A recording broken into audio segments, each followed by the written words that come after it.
You walk into the store. Tall aisles, row after row of TVs, all crackling with the same nature documentary. A cheetah chases down a gazelle in glorious 4K. You get a little hypnotized. Not gonna lie, it looks good. They all look good. Oh, that one's bright. Dang, is that OLED? Micro LED? Oh no, wait. Mini LED with QD OLED layering and zone dimming. Wait, what does any of that mean? So you pick the one with the flashiest tag. Or what the guy in the blue shirt said sold the most last week. Or worst, the one glowing like 1,000 suns right under the showroom lights. And that's how you bought the wrong TV. Don't feel bad. It's basically designed to happen. The whole showroom experience, it favors brightness over actual picture quality, aggressive marketing over practical thinking, and more features over better experience. Honestly, it's kind of a mess out there. But today, I'm breaking it down. The real reasons you walk home 65 inches deep, carrying regret in your arms. And by the end of this, you'll know exactly why the TV you picked isn't the one you needed. And more importantly, you'll know what to do next. Let's zoom out. You got 3 kinds of TV shoppers. Team Big Screen. If it's not at least 75 inches diagonally, why bother? These folks want stadium vibes in the living room, even if it means mounting it awkwardly above the fireplace and cranking their necks like penguins. The problem? Most big screens in the budget range are just stretched out versions of bad panels. Think a pixel mush on a glossy billboard. Team Feature Creep. 8K. 240 motion rate. Smart home integration with your espresso machine. It gives me recommendations based on my mood. Cool. Now show me a single piece of native 8K content that's not from a tech demo on YouTube. Team, meh, it's fine. You walk into the store, point, and say, that one. As long as it turns on, you're happy. Until it starts banding during night scenes, it can't handle SDR tone mapping. Or worse, it can't even handle your console properly. Yeah, it was not fine. Now, the twist? All 3 of these people, very different reasons, same outcome.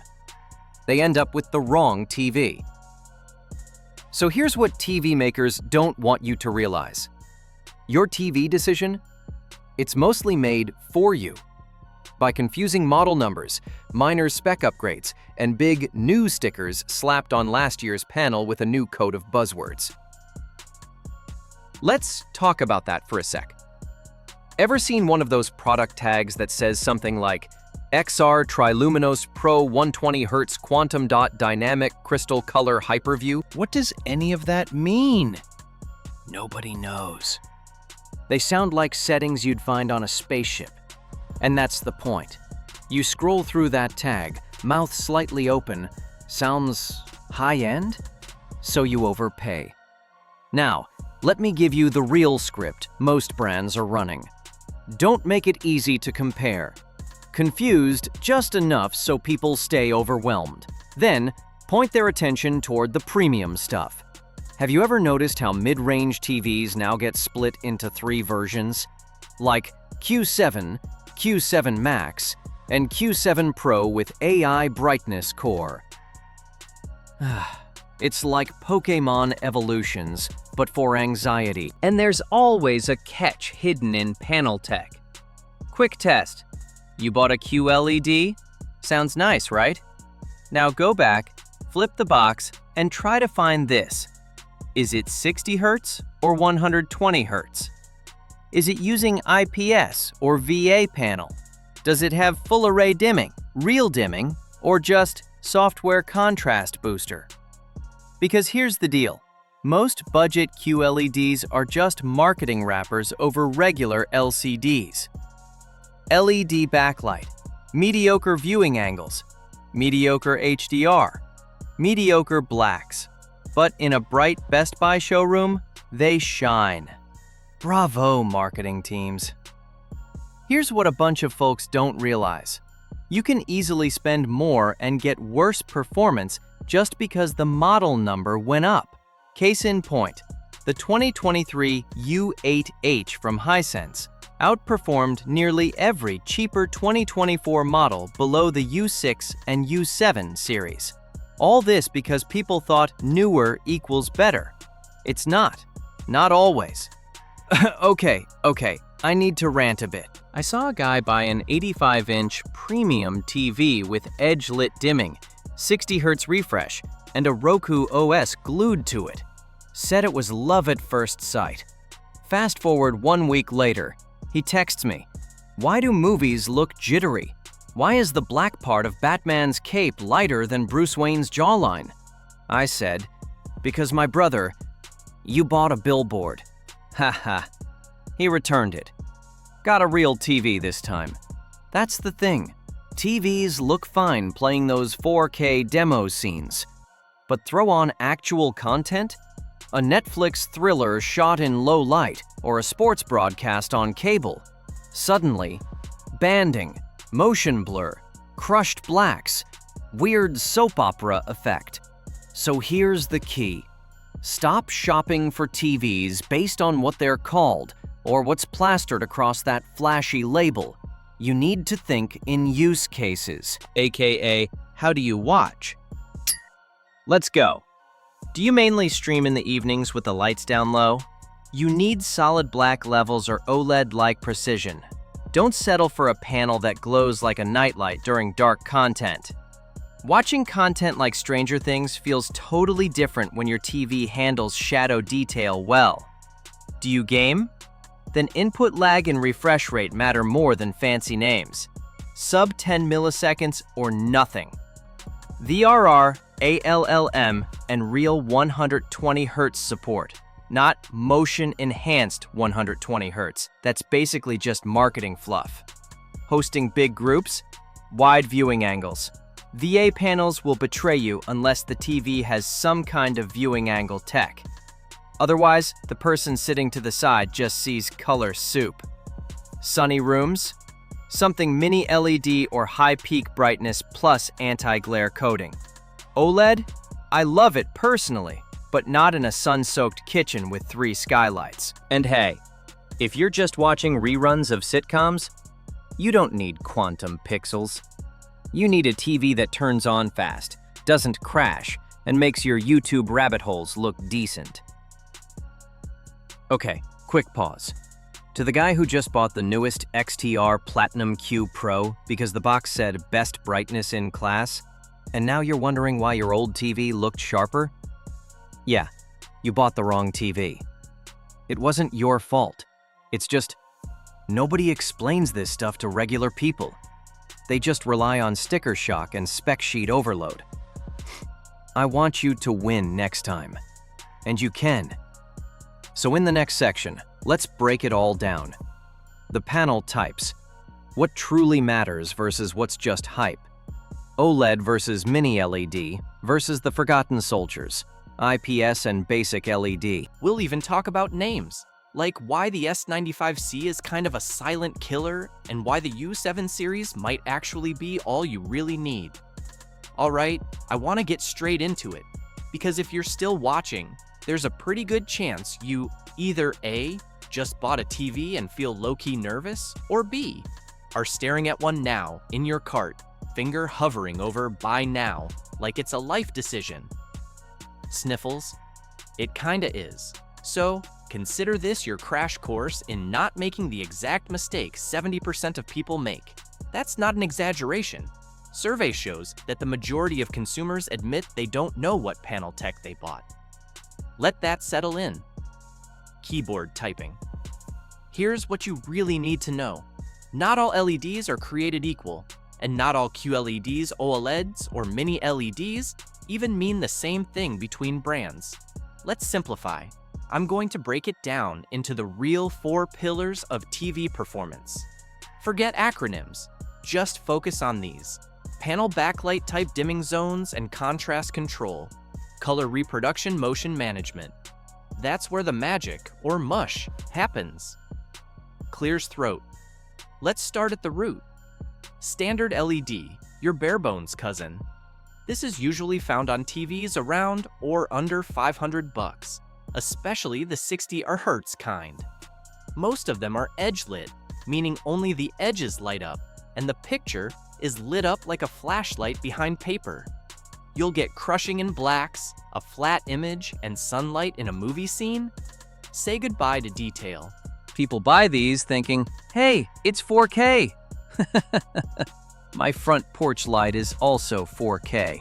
Doesn't mean it looks good. Now, people hear QLED and think it's just Samsung's version of OLED. No. QLED equals LED with quantum dots. Still an LCD panel, just with better color.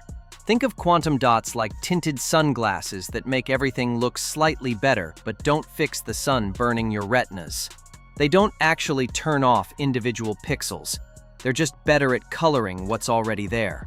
That's why QLED still struggles with deep blacks, blooming around subtitles, and shadow detail, unless it's paired with full-array local dimming. Ah yes, full-array dimming. The unsung MVP of TV tech. This is when the TV has actual lighting zones that can turn off or dim parts of the screen selectively. Better zones equals better separation between light and dark equals better contrast. Example. You're watching Blade Runner.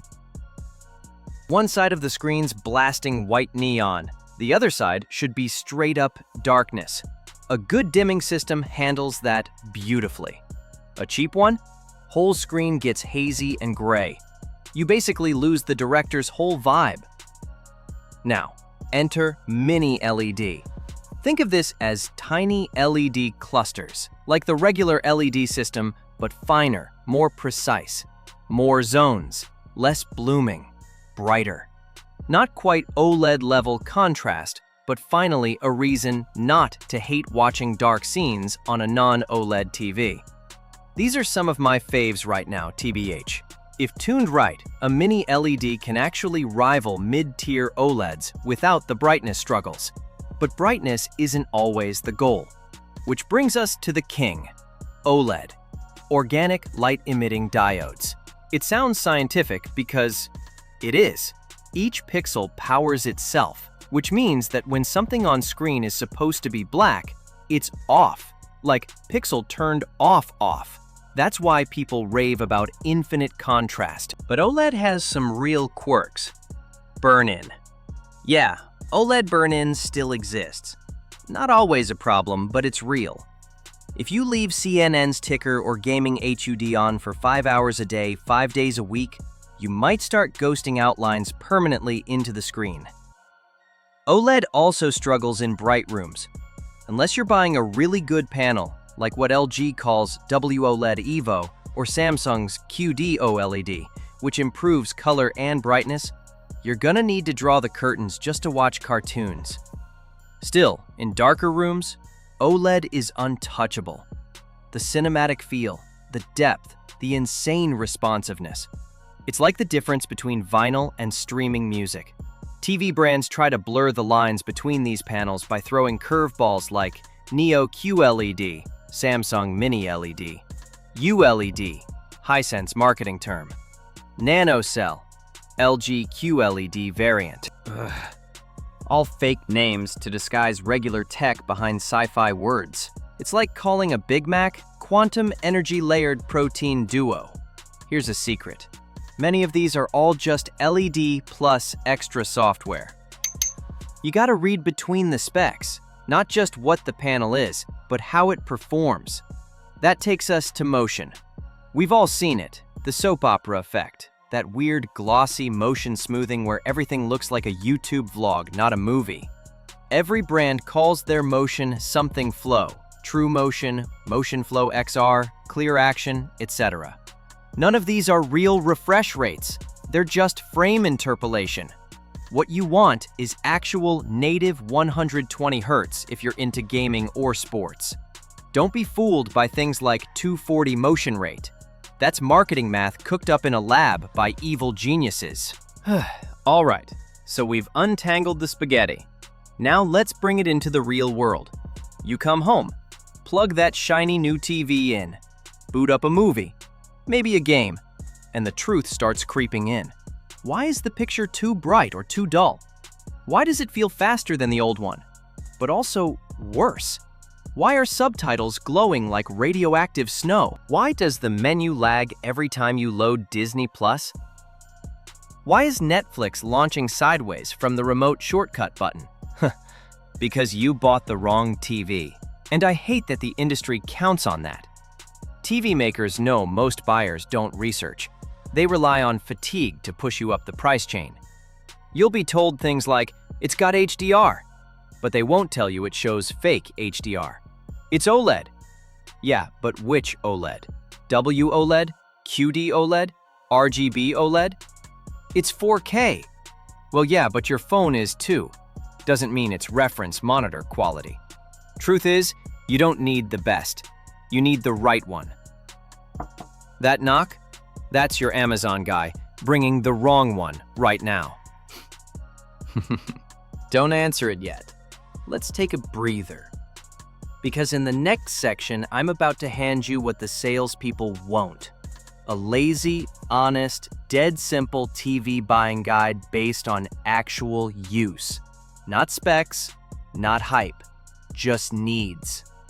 You'll know exactly what panel works for your space, what to avoid like it's spoiled milk, and how to never fall for a pretty display again.